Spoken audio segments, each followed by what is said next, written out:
IT జాబ్స్‌లో కొన్ని negative sides గూడా ఉంటాయండి. దాన్ని గూడా కొంతమంది పాజిటివ్‌గా తీసుకుంటారు. ఇన్ కేస్ వాళ్ళకి గనక మంచి సాలరీ వస్తుంటే దాన్ని పాజిటివ్‌గా తీసుకోగలుగుతారు. కానీ చాలా కంపెనీస్ వరకు కాస్ట్ కటింగ్ పేరుతో ఎంప్లాయీస్ సాలరీస్ చాలా తక్కువ ఆఫర్ చేస్తారు. ఇన్ కేస్ మీకు గనక మీ స్కిల్ పైన నమ్మకం ఉంటే మంచి సాలరీ అయితే డిమాండ్ చేయండి. కంపెనీస్‌కైతే మంచి సాలరీ ఇవ్వగలిగే కెపాసిటీ వాళ్ళకుంటుంది. కాపోతే మీరు ద బెస్ట్ స్కిల్ అనేది మీరు చూపించగలగాలి. ఎప్పుడైతే మీకు మంచి సాలరీ అనేది మీకు వస్తుందో, అప్పుడు ఈ నెగెటివ్ సైడ్స్ అనేవి పెద్దగా ప్రాబ్లమ్ అనిపించదు. ఇంకా చెప్పిన నెగెటివ్ సైడ్స్ ఏమంటే లాంగ్ వర్కింగ్ అవర్స్ అయితే ఉంటాయి. పాసిబిలిటీ ఆఫ్ నైట్ షిఫ్ట్స్ కొన్ని నైట్ షిఫ్ట్స్ అయితే ఆల్మోస్ట్ ఉంటాయి. వర్క్ ప్రెషర్ ఉంటుంది. అలాగే జాబ్ ఇన్‌సెక్యూరిటీ అనేది ఉంటుంది.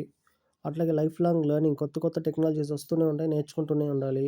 అట్లాగే లాంగ్ వర్కింగ్ అవర్స్ కాబట్టి కొన్ని హెల్త్ ఇష్యూస్ అనేవి వస్తాయి. ఎక్స్‌పెన్సెస్ ఎక్కువ ఉంటాయి సిటీస్‌లో.